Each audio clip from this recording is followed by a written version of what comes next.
அனைவருக்கும் வணக்கம். இன்னைக்கு ஜனவரி 30ஆம் தேதி பசுமை புரட்சிக்கு வித்திட்டவர் ஜி சுப்பிரமணியம் பிறந்த தினம் என்று வெள்ளிக்கிழமை. சுதந்திர இந்தியாவின் பசுமை புரட்சிக்கு வித்திட்ட தலைவர் CS என அன்புடன் அழைக்கப்பட்ட ஜி சுப்பிரமணியம் அவர்கள் பிறந்த தினம் என்று பொள்ளாச்சி அருகே செங்குட்டைப்பாளையம் கிராமத்தில் 1910ஆம் ஆண்டு பிறந்தவர். பொள்ளாச்சியில் ஆரம்ப கல்வி, சென்னை மாகாண கல்லூரியில் இளநிலை அறிவியல், சென்னை சட்டக்கல்லூரியில் சட்டம் பயின்றார்.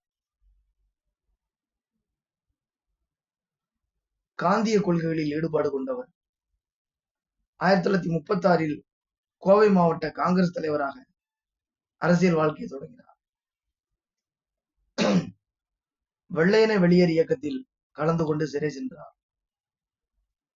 நேர்மையான அரசியல் செயல்பாடுகள், செயல்திறன்கள் ஆகியவற்றால் படிப்படியாக உயர்ந்தார். நாடு விடுதலை பெற்ற பிறகு அரசியலமைப்பு சட்டம் இயற்றுவதில் முக்கிய பங்காற்றினார். ராஜாஜி இவருடைய அரசியல் குரு. 1952 முதல் 1962 வரை மாநில அரசாங்கத்துல கல்வி, சட்டம், நிதி அமைச்சராக பணியாற்றினார். 1962இல் நாடாளுமன்ற தேர்தலில் வென்று மத்திய எஃகு சுரங்கத்துறை அமைச்சராக பொறுப்பேற்றார். 1965இல் உணவு அமைச்சராக நியமிக்கப்பட்டார். பசுமை புரட்சிக்கு வித்திட்டவர். 1972இல் கோதுமை விளைச்சலில் சாதனை படைக்க செய்தார். உணவு தானிய உற்பத்தியில் இந்தியாவை தன்னிறைவு பெற்ற நாடாக மாற்றியது CS-இன் தொலைநோக்கும் முனைப்புகளும் தான்.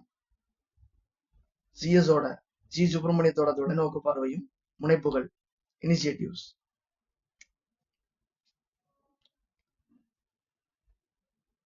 உணவு தானிய உற்பத்தியில் இந்தியாவை தன்னிறைவு பெற்ற நாடாக மாற்றியது CS-இன் தொலைநோக்கும் முனைப்புகளும் தான் என்று அமைதிக்கான நோபல் பரிசு பெற்ற டாக்டர் நார்மன் கூறியிருக்கிறார். Norman Borlaug. இவர் உலக பசுமை புரட்சியின் தந்தை. 1969இல் காங்கிரஸ் பிளவுபட்ட போது இந்திரா காந்தி பக்கம் நின்று கட்சி தலைவராக மாறுறார். நெருக்கடி நிலையின் போது நிதி அமைச்சராக பணியாற்றினார். பாதுகாப்பு அமைச்சராக, இந்திய திட்ட கமிஷன் துணைத் தலைவராகவும் பணியாற்றியிருக்கிறார். 1990இல் மகாராஷ்டிராவோட ஆளுநராகவும் இருந்திருக்கிறாரு. தமிழகத்தில் காமராசர் தலைமையிலான ஆட்சியில் தொழில்துறை அமைச்சராக பணியாற்றினார். பல முக்கிய திட்டங்களை தமிழகத்துக்கு கொண்டு வந்தார். தமிழகத்தில் கல்வித்துறை வளர்ச்சிக்கு மகத்தான தொண்டாற்றியிருக்கிறார்.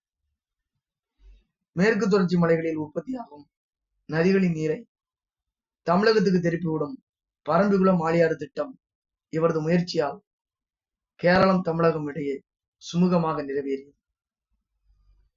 1993ஆம் ஆண்டுக்கு பிறகு அரசியலை விட்டு ஒதுங்கி பொதுநலப் பணிகளில் ஈடுபட்டார். சென்னை தேசிய வேளாண் அறக்கட்டளை, திருச்சி பாரதிதாசன் மேலாண்மை கல்வி நிறுவனம் ஆகியவற்றை இவர் நிறுவினார். ஊழலை அறவே வெறுத்தவர். நாட்டுக்கு இவர் ஆட்சி பணிகளை பாராட்டி பல்வேறு விருதுகள் வழங்கப்பட்டன. 1998ல பாரத ரத்னா விருது கூட கொடுத்திருக்கிறாங்க. War of poverty, the new strategy in Indian agriculture, hand of destiny உள்ளிட்ட பல புத்தகங்கள் எழுதியிருக்கிறார். பசுமை புரட்சியின் தந்தையாக போற்றப்பட்ட CS 2K கிட்ஸ் பிறந்த வருஷத்துல 2000ஆவது ஆண்டு நவம்பர் மாதம் 90வது வயதில் மறைந்தார். ரொம்ப ஒரு முக்கியமான ஒரு ஆளுமை. பசுமை புரட்சிக்கு வித்திட்டவர் ஜி சுப்பிரமணியம் 1910இல் பிறந்து கிட்டத்தட்ட 90 வயசு உயிர் வாழ்ந்திருக்கிறார். 2000 வரை, 2010 வரை இருந்தா 100 வயசு ஆயிருக்கும். இப்படி ஒரு ஆளுமை கோயம்புத்தூர் மாவட்டத்தை சேர்ந்த ஒரு முன்னாள் இன்னைக்கு பொள்ளாச்சியை மாவட்டம் மாத்த போறான்னு சொல்லிட்டு இருக்காங்க. எனிவோ இந்த ஒரு ஆளுமையை சந்திச்ச மகிழ்ச்சியோட இந்த நாள் இனிதே நிறைவு பெறுகிறது.